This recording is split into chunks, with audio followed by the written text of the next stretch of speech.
intolerance. These are the, we talk about the 2 Gs and the 3 Gs, but these are the 3 Is, as I call it, of conflict. What do we do in a situation like this? What is it that we can do? Yesterday I spoke about, the last 10 years, because we know what the problem is. We can describe the problem beautifully. Every one of us, we face it in our lives, so we know what the problem is. Our problem really today is, how do we fix it? It's not a new problem. I got into this profession thinking I could try to fix it 30 years ago. I have realized over the last 10 years of studying a system like Norway or Japan, Saudi Arabia, United States, what I have seen, the common factor is that actually the government is so strong. We fail to recognize the power and the might of the government. And when we say the government, it's not just a government in itself, it's the ruling elite, which includes not just the politicians and the bureaucrats, but the third angle of the triangle, which is the industrialists. And in this has traditionally been a three-cornered triangle.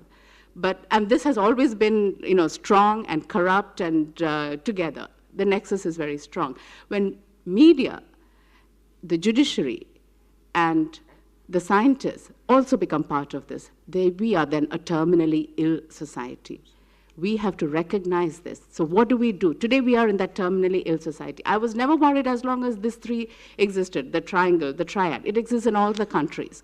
But if the last line of defense that a democracy has, which is the judiciary, which is the media, and the scientists, which is technology, which is, remember, all the kind of biocrops that are being planted on the poor villagers.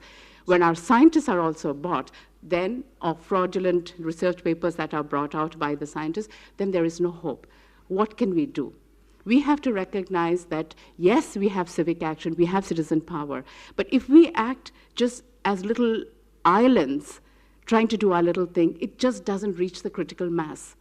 We have to pool our resources together. Every single individual who is committed to improving what has happened to this country must get together and not just be content in doing their little thing. Apply this force on the government. Make the government bow to public will, which is what they are there for. That is the only way. Get the government to do what they should be doing, and then we begin to travel the path of sustainable peace. Thank you. Thank you, Anita. So, shall we have 2 questions from the floor?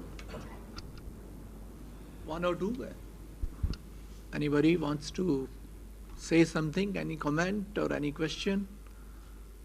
I'm Colonel Navneet Mehta, retired from the Indian Army, and presently the director of Horizon Group. We are into post-conflict environment management, and presently, thank you. And presently working in Sri Lanka on demining and rehabilitation. 2 things which I'll just add. One is, very rightly you said that there are basically 2 islands, haves and have-nots. So it is the conflict between the 2 islands. We have to find a middle way. We cannot eliminate haves, we cannot eliminate the have-nots. It will continue for centuries to come. It is just that how much we can have the dynamic relationship between them so that the disparity value comes down. We cannot go towards the totally socialistic way. We cannot go towards 100% capitalistic way. So it has to be something socialistic, capitalistic kind of a hybrid arrangement, which we have to find a solution. And very lastly, which you added that there is a 3 triangle. I feel all these 3 triangles, they are kept together by just one thing. That is known as a system. I'm not talking about the system as we talk in media, that system chalta hai. Not that system. I'm talking about the actual system, mechanism. The system should be there, which should take care of all the checks and balances. The system should be there, which should take care of all the wrongdoings. Because till the time humanity is there, we will definitely have corruption, we will definitely have murders, we will definitely have criminal things. This will continue. If we say that we'll do away with them, we are in some, we cannot get that utopian kind of a thing. It's a dream. So what we need is a very strong system. that system should take care of anything which goes wrong in whichever position. Even if the Prime Minister does something wrong, the system should take care of that. There should be someone watching. That is what we should go for in our governance. That is what we should look for, making a system strong in making the countries and making the things strong. Thank you very much. Thank you. When you talk about sustainable peace, how long can we sustain peace? That will be my question before you guys. Because today, even if we have peace with our neighbors, not quoting any country in general, what about the peace within our country? So, when you talk about sustainable peace, as I completely agree with the gentleman who previously spoke on this issue, we need to clean the system. May it be the political system, may it be the people within our system, because at the end of the day, when you talk about peace, peace comes from, it lies within the person. And not every individual, would achieve that. So when you talk about the sustainable, my question before you guys would be, what is the time frame? Can I answer that? Surely. Time frames, one should never get into 2 years, 5 years. No peace is sustainable unless it is rooted in justice.